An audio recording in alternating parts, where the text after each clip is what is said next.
Hey, this is Anney. It's Samantha. And welcome to Stuff I Never Told You, a production of iHeartRadio.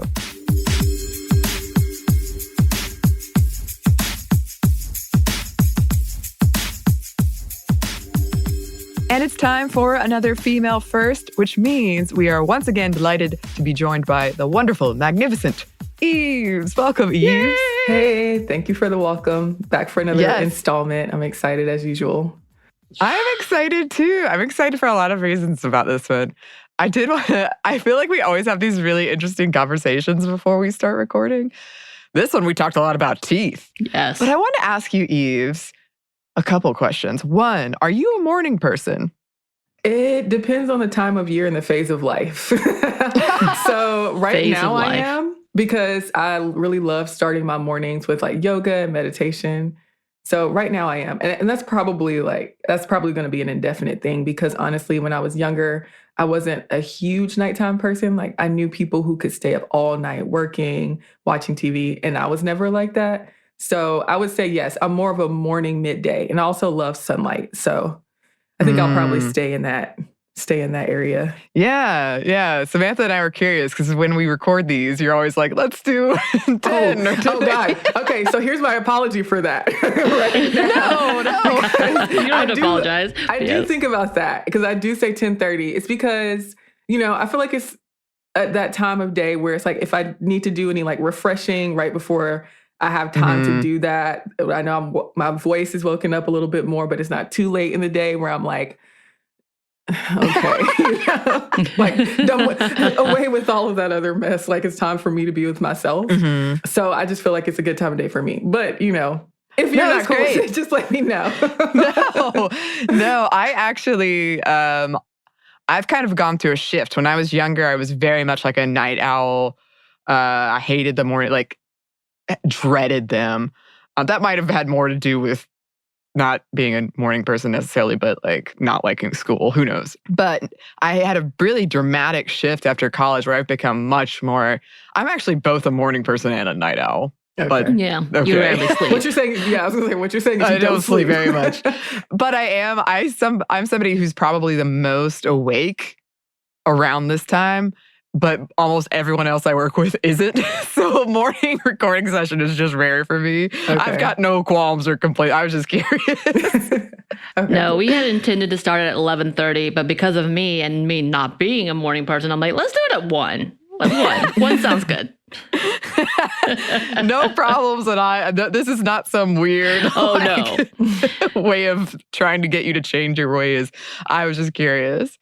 Oh, no, it makes it better because it actually gets me to start the day, because I am the procrastinator of the crew. But I'm like, she likes to get into this. Let's go. Yes. And I am excited to talk about this because I actually did spend about a year in Australia. Yeah. And I lived with an Indigenous Aboriginal Australian community for about 4 or 5 months. And it was one of the best, most rewarding learning experiences I've ever had. And I'm continually because I was kind of randomly assigned to that project.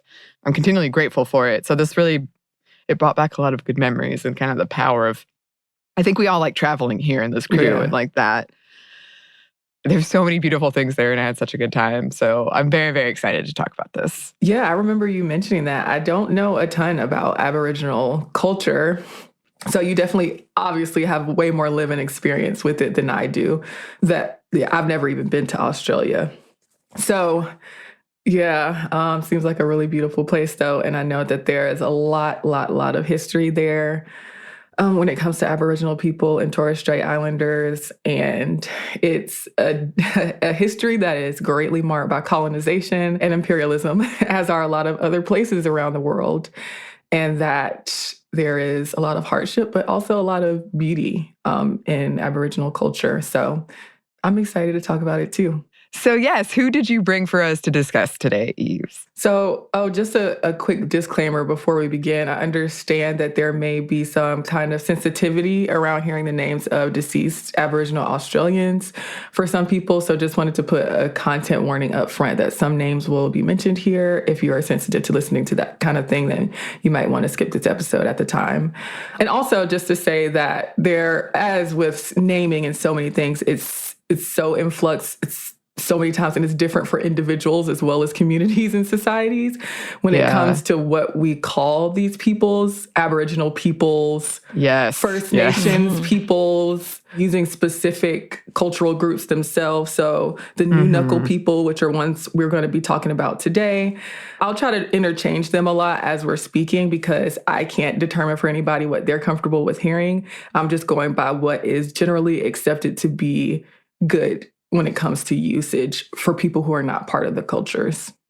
Yeah, that's a really good point because when I was there, just with like any topic we talk about, it's not a monolith and people prefer different terms. And I think when I was there, the way that people spoke about it has changed. Just like a lot of us, there's been a lot of change. I feel like for the better, mostly about like we need to be more aware of the words we use and why we use them. So it's changed from when I was there. So yeah, that's a great point of just, it's still in flux. There's still these conversations happening and not everyone agrees. Yeah. Yes. Thank you. Yeah. So I guess we'll get into it now. So we're going to be talking about Oodgeroo Noonuccal, also known as Kath Walker. As a preface to all of that, I'll say that she was a poet. She was a storyteller, she was a visual artist, and she was an educator. So she had a long and storied life that we're going to talk about today. So we'll start with her birth. She was born on November 3rd, 1920. She was from Minjerribah, which is the name of what's now called North Stradbroke Island, in a language that the Noonuccal people speak, which is the group that she was a part of. They're one of the peoples who were traditionally lived on that island. And that island is in Moreton Bay in Queensland. So I'll kind of start off calling her Kath Walker since her name did change over time. But at this point, she was referred to as Kath Walker. Her grandmother was the daughter of a white man and a Noonuccal woman. And Kath Walker's grandmother, married a German man, and one of their children was named Edward, aka Ted. And that was Kath's father. He lived and he worked on Minjerribah. She remarks very fondly about her time there and her time spent with him and the things that he taught her while they lived on the island together. So her mother, Kath's mother, was Lucy. She also had a white father and an Aboriginal mother. And together, the two of them had 7 children together. So yeah, he taught her things that are themes throughout her life: nature, animals, communing with nature. Her dad taught her and her siblings how to catch food like fish and bandicoots and all of these practical things that when it came to surviving and living in the area. And her totem is the carpet snake. So a totem is an object, a plant, or an animal that is passed down through a family as a sort of spiritual emblem. And the carpet snake, there's a cute story that she tells about. There's also a poem she wrote regarding that totem. But she talks about how her dad, they kept a snake around the house, which is not something I would be fond of. But like she talks about how the snake just hung around the house. And when her father passed away, the snake just kind of disappeared. And there was questioning around whether that snake left because, the person that it was attached to left, or if her mother really wasn't here for that snake being around. So was it her? We don't know. But I thought that was like a really cute story in her life. But yeah, she said that she was left-handed, but her school teacher forced her to write with her right, which isn't an unusual thing. But she also said that from the time she was a child, she liked to play with words, like playing with a jigsaw puzzle. So her love for her interest in the arts and writing came on pretty early. When she was 13, though, her school education ended and she began live-in domestic work to be able to provide.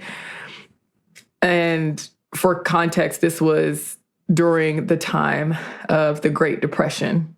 So there were a lot of economic hardships for a lot of people. And there were also Aboriginal Australians under authority who added a lot of hardships on top of that. So, but she did talk about how much fun and how fondly she remembered her time on the island.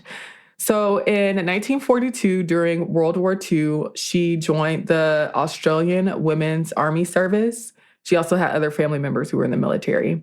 But she learned switchboard operation and soon became corporal and was put in charge of training new people. And she also soon married Bruce Walker, which is where that last name Walker comes in. He was a boxer and a welder whom she had known since childhood. They settled in Brisbane, and she worked with the AWAS until 1944. And she played sports, so a bunch of different sports, but one of them was cricket, which I hadn't heard of until, maybe y'all have. I don't know if you had, maybe Anney, because you have been there, but it was a game that was based on cricket devised specifically for women's teams in Australia. Yeah. Oh, I played some rounds.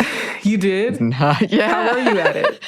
Yeah. I wasn't very good. But one time I knocked it out of the park, man. And that will be like my shining achievement. So it's essentially cricket, but for women, and they just changed the name. Mm-hmm. Huh. I'm not the one to tell you about the mechanics of the sport. I'm not a big sports person. It's okay. so complicated. Sticky wicket. I know we have some Australian listeners, so if they can let us know, that'd be fantastic. Yes, please. Yeah. I would love that.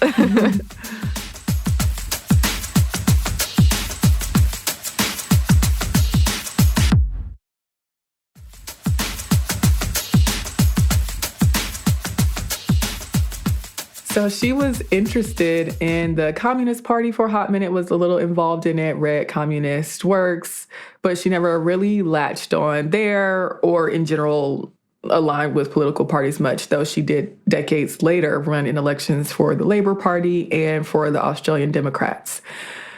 So she and Bruce Walker, they did have a son together who was born in 1946, but the couple separated and Cass had to turn back to domestic work.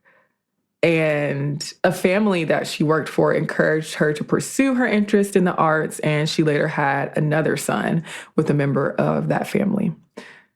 So that's a little background on her early life and how she started to veer into the art space and into the activist space as well, because those things both ran parallel in her life.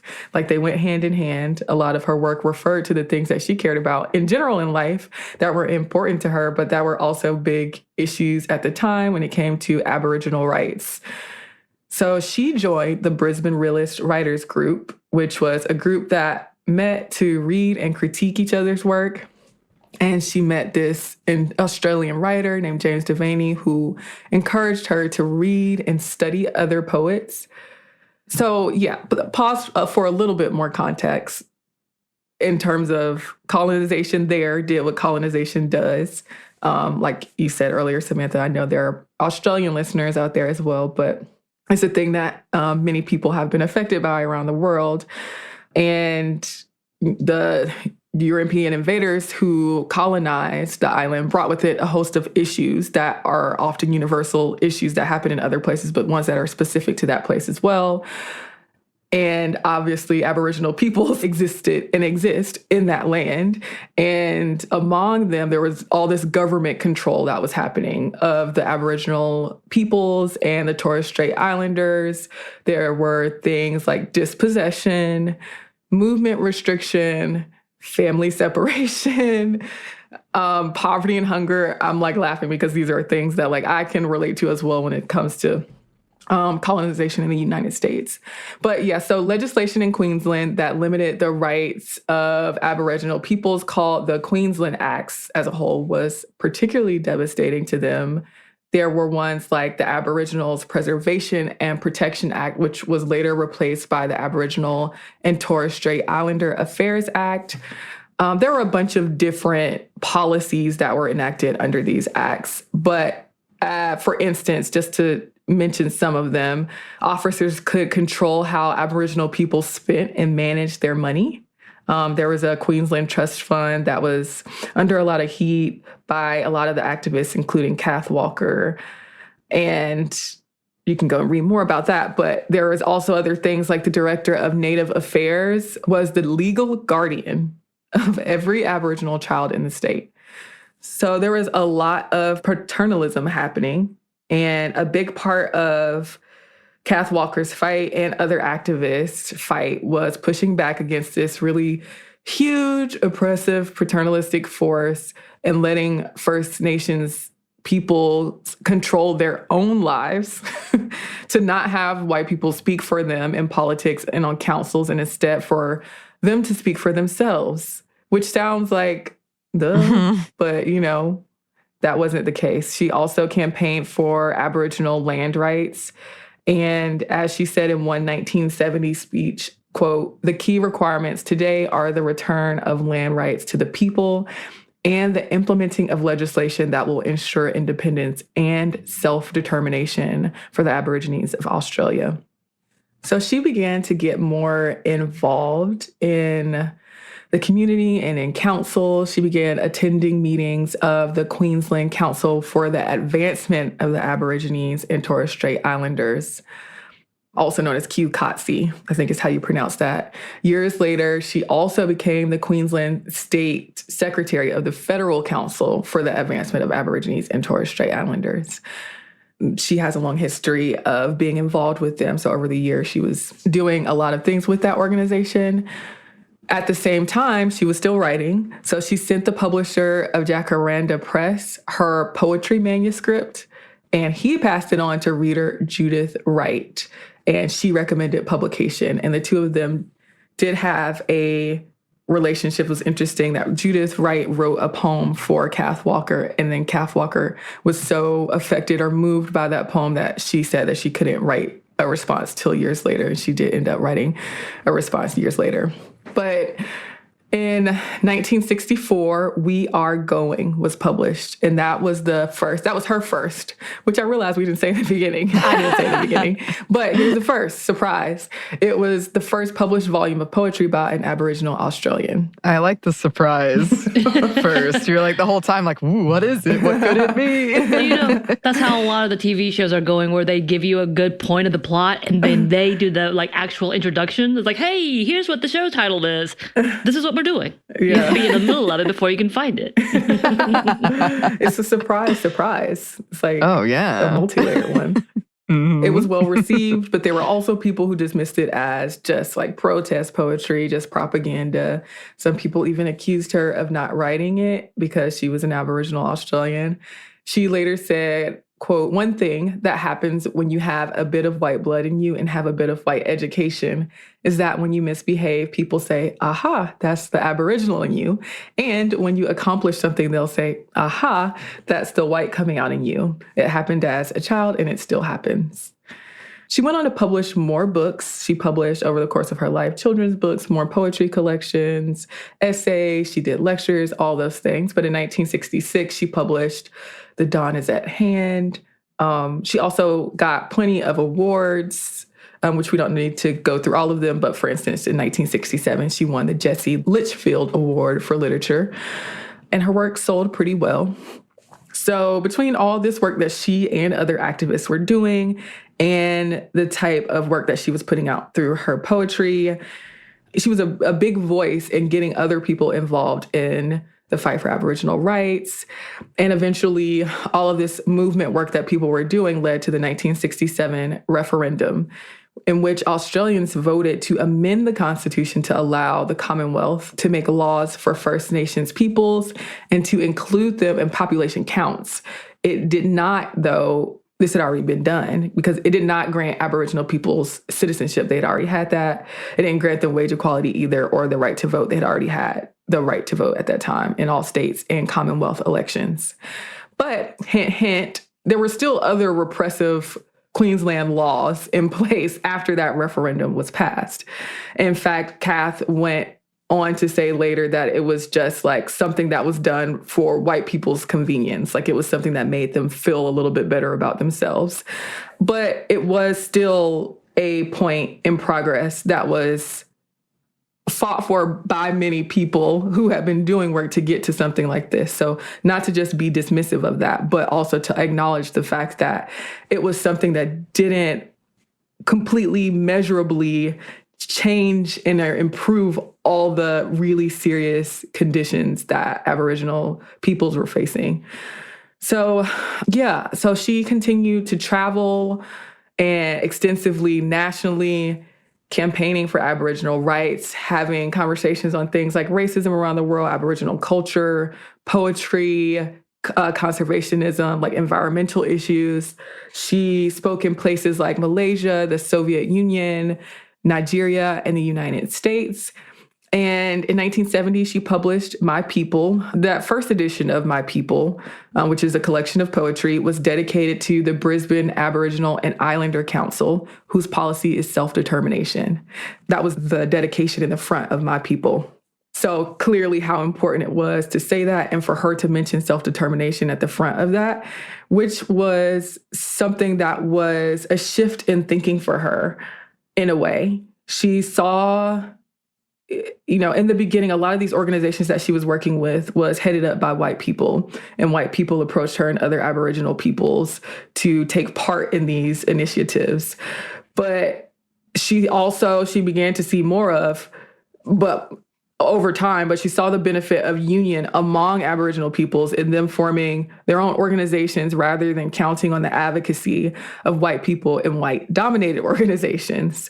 And the coalition between the groups, also another parallel that can be formed in the United States as well, and how many institutions and organizations were headed up by well-meaning white people. Right. She believed in Aboriginal Australians advancing their own cause, and that coalitions cannot be effective if they're based on what white people want and their customs. So you'll see that play out in her poetry as well, her talking about how she does have this all one race vibe happening in her work, but she also talks about how there are fundamental differences in customs and what she calls moral behaviors that cannot be reconciled. So if somebody is coming in, i.e., when I say somebody, white people are coming in and making decisions based on their own customs and their own thoughts about things without letting Aboriginal Australians have their own say in policy and in the things that govern their lives and tell them how they should survive in the land that is originally theirs, it's not going to work. So though she had been a key voice in the progress that led to the 1967 referendum, she came to think it was more for them. It was more them than us. And she remarks that the optimism that she and a lot of other people had previously had, there is a lot of hope in her poetry, a lot of future-facing forwardness, like looking.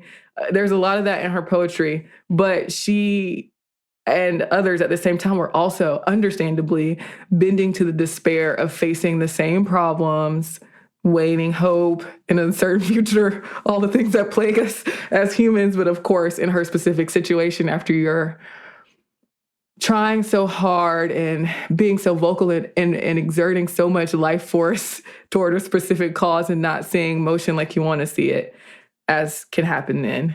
So yeah, she continued to publish things, and she published the Black Commandments in 1969, this was, including commandments like thou shalt gather thy scattered people together and thou shalt work for Black liberation. And there are other ones, you can go read it. But in 1971, she did start to face health challenges and challenges from younger Aboriginal leaders. She resigned from some of the committees she was on, and she moved back to Minjerribah. And that did not mean that all of her work stopped. She was just no longer involved in the community and the work that she was doing. She continued to do it. It just looked a little bit different. She did continue writing, although there was a gap in her work. There was a gap in her work that happened when it came to her published work. So what happened when she went back to Minjerribah? She submitted an application to lease and eventually purchase about 5 acres of land there with the hopes of constructing a museum, an art gallery.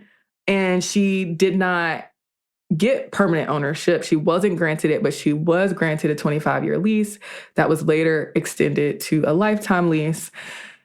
And that place was called Moongalba.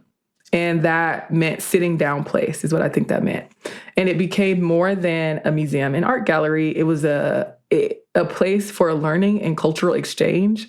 And when I saw, like when I watched the videos of it and her in that space and her talking about it and other people remarking on it, it just seems like such a magical place that I'm like, ooh, I really wish that I could have gone there, because it seemed like it was really rich and fulfilling.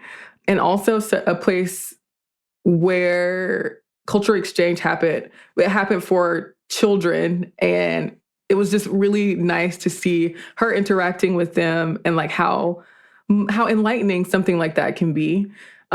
She would put on holiday camps for the children, teach them how to be self-sufficient. And then it was also in such a beautiful space. I'm just like, I wish I could be there. But thousands of students visited there. Student teachers also went there, learned about Aboriginal culture, conservation, poetry, and other things. So, yeah.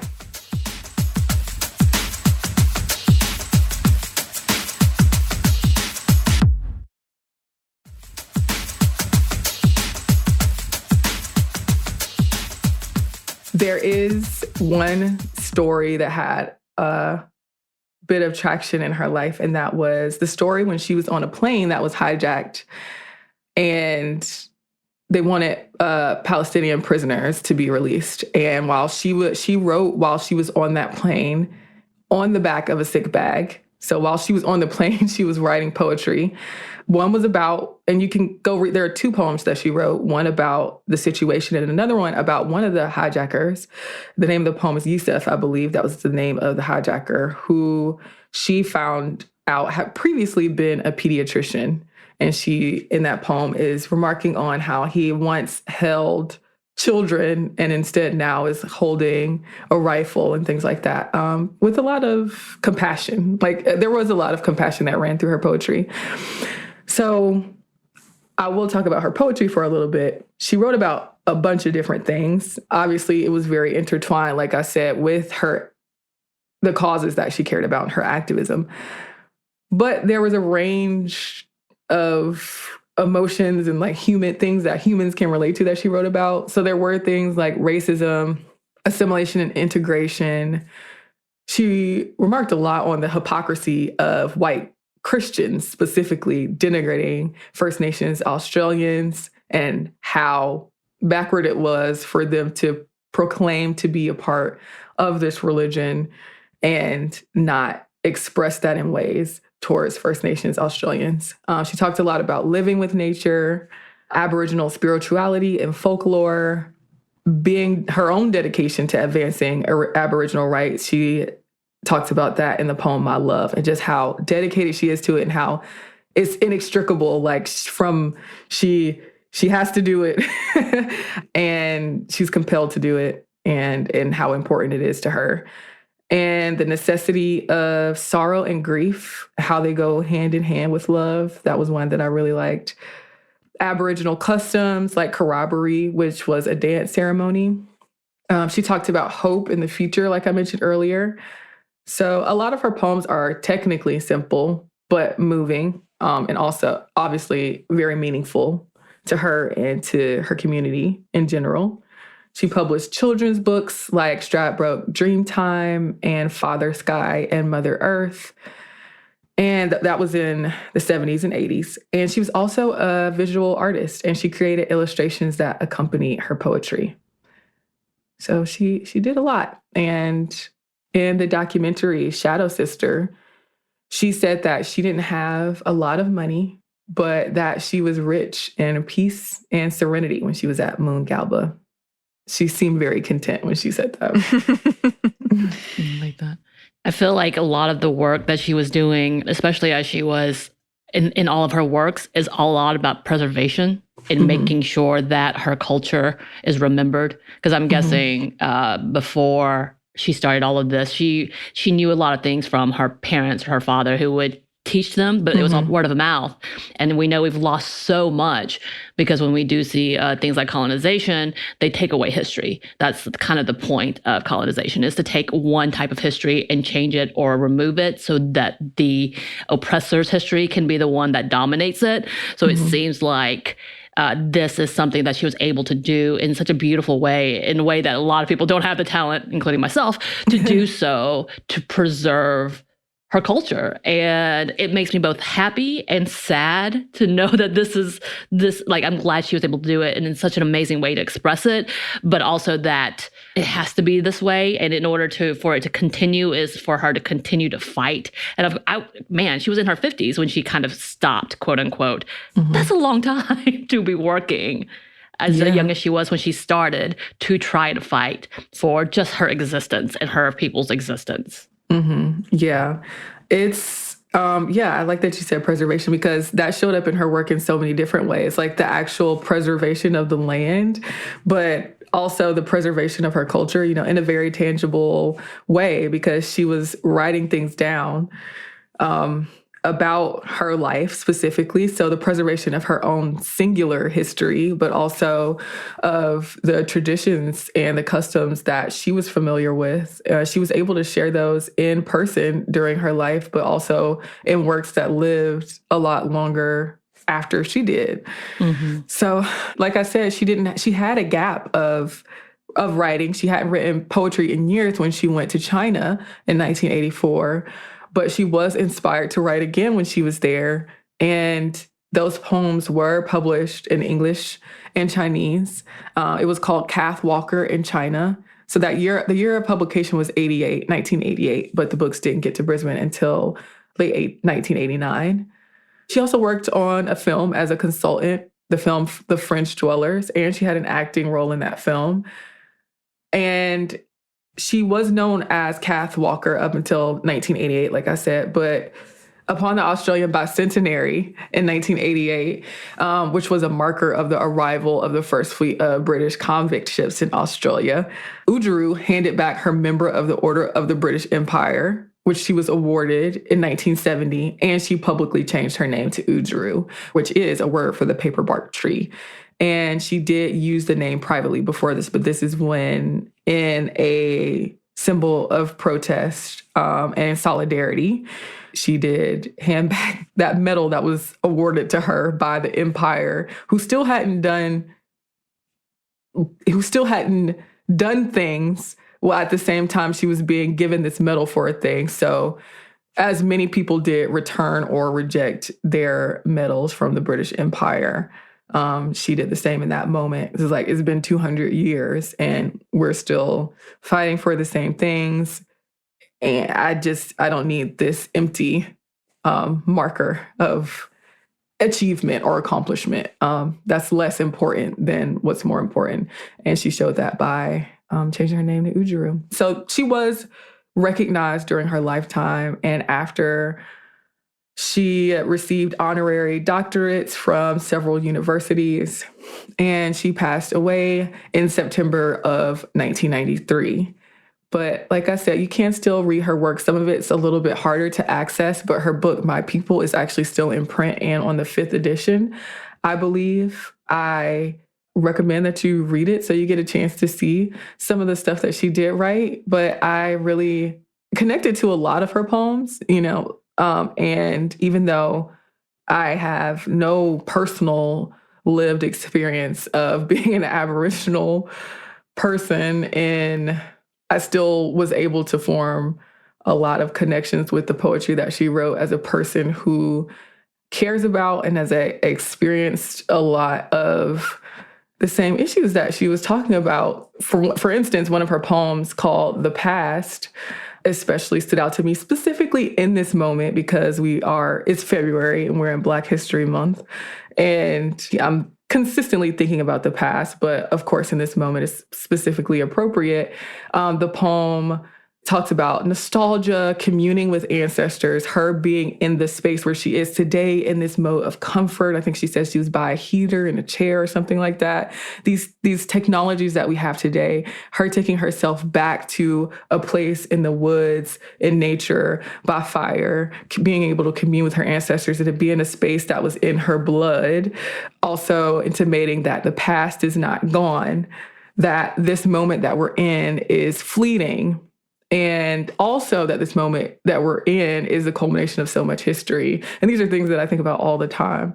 So yeah, I think that there's probably, well, I won't say probably because who am I to bet on probability like that, but there's a good chance that a lot of people will find something in her work that they can empathize with, have possibly experienced, but also just appreciate from seeing things from her standpoint and being able to understand why she cared so much about the things she did. It's clear that she was a very passionate individual, very unapologetic about being who she was and caring about the things that she did and unendingly dedicated to them. And that shows up in her work. And I'm glad that there were people who supported her and were able to, of course, she did a lot of the work herself, but community is so important. And her being able to form this sort of international community where she could share her thoughts with others, be an educator, and create art. Right. I think as we're talking about all of this and her works and what she did and her fight and just finding peace, as you're talking about, I have a moment of trying to, it's hard not to compare what we're going through or what we see today to past things. Mm-hmm. And for, not to Americanize it, I apologize, but I know many of the indigenous native peoples here in the US are still fighting to have any kind of recognition as a community, as the original Native Americans to this land, and the fact that they have still and continue to still be ignored today. And the constant conversation about land is still a battle here in the U.S. and trying to claim their own land and talking about reparations in any way whatsoever for the indigenous community. And I remember hearing about the missing and murdered children, indigenous children of Australia before I did the U.S. and realizing how big of a problem it still is and how it's still not recognized and talked about, and why it's such a conversation piece and why it's still shocking that people are still finding out for the first time that it's an issue, though it's been obviously around for years, since the beginning of any type of colonization. And we talk about history. Like, I just can't wrap my head around the fact that we're still here. Yeah. And as much work as she has done, as much work as so many other activists have done, we're still here. You know, and why that we're talking about there first is so important, because we so often ignore it or don't know about it. Because I did not know about this poet, this activist, until you brought her to us. Thank you very much, Yves.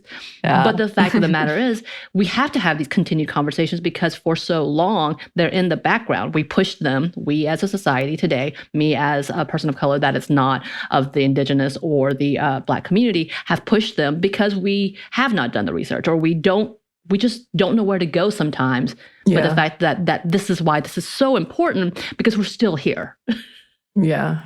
Can you tell I'm frustrated? and to add on top of that also, you were mentioning the things that are still happening, like the destruction of natural resources as well, when you were drawing the parallel between what First Nation people are struggling against in the Americas as well versus Australia, because that was a big part of what she cared about too. Like, there are things that she acknowledged and that are lost over time in terms of the things that people can do and the practices that people are familiar with, how we treat the earth. So she talked about how much was being lost by colonization and the way that people were treating their natural resources in the earth, and hoping that we would be able to see the light, so to say, and understand that there were things that we had to change in order to create a better future for all of us. Like, there were matters that were specifically important to First Nations peoples in Australia, but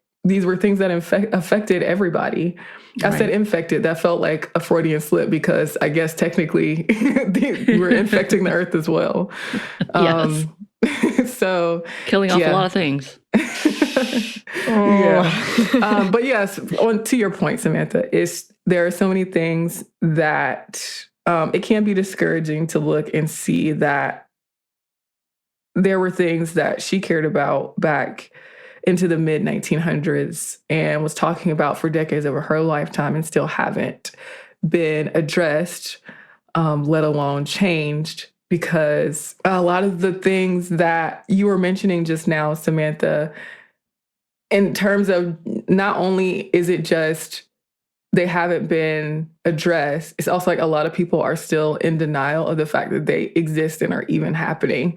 And so to know that we have to go through that hurdle to be able to hit the point of meaningful change, it sounds like a huge task, and it is a huge task. But I think it's good to, it's this double-edged sword of, and I think about this in terms of my own Blackness, this is what I can relate it to, but a double-edged sword of knowing just how resilient I am and we are, but also how resilient we have to be because of the circumstances.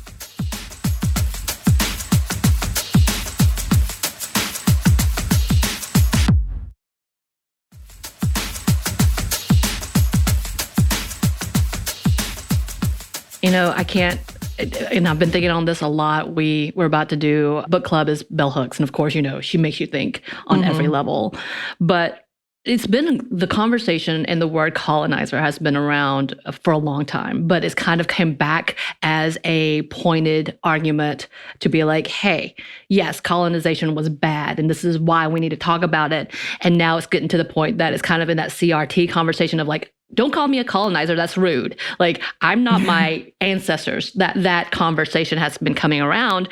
And one of the things that I can't help but think of, especially when we're talking about like First Peoples / Indigenous people, is that fact that colonization partially is due to the fact that if we accept the status quo of the power of the people who are in power, that is the definition of what colonization did and has done and is continuing to do, in that whole, we need to just accept it and don't rock the boat. And if you say it out loud and we can't just accept what is happening, what has been happening, then you're the problem. Why are you making this a problem? And I'm thinking about this as a person of color that was in a white community, my white family, and how often I would tiptoe around to make them comfortable to say, you're right. When affirmative action was starting to be a conversation in the 90s, was it?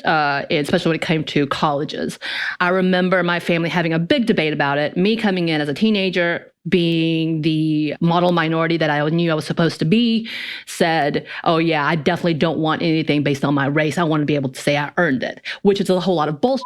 This is the narrative that a lot of the white community want us to have in order to say, it's not about all these things, but we know now as an older person, I was like, oh, the playing field was never equal. There was no equity to this at all. And it was based on who they liked. And it was based on a system that was corrupt and about who was in power. Okay, now I get it. But that conversation is the fact that this is a part of the colonization conversation that we have when we say that we have to accept what was there before us. And therefore, if we rock the boat, then we are the problem. And we cannot talk about this in a manner which we are uncomfortable. And when we say we mean white people. We mean those who are in power. And I feel like I'm being very anti-white. I'm not necessarily saying that at all, but this is when we're talking about colonization and why we have to say it what it is. And if it makes you uncomfortable, then we need to break down about why that was uncomfortable. And I'm going on a rant. Why that makes you uncomfortable, because it has been this conversation once again, and it's cyclical. And I feel like we are coming back to at least learning a little more. It took me to now, honestly, to my 40s to understand why this word is so important and that it should make everybody uncomfortable as it is. And if you agree that you liked how it was, then you are on the side of colonization. Yes. Does that make sense in my giant rant? I'm so sorry. I should have been taking notes because I had notes about a couple of things you said, but thinking about the word colonizer, because, I do so many history podcasts and have done so many history podcasts. I think about that a lot, that word, and invader and explorer and conqueror and all of those words that exist. A settler. Oh, that is a big one. the word settler just I feel it in my core. But I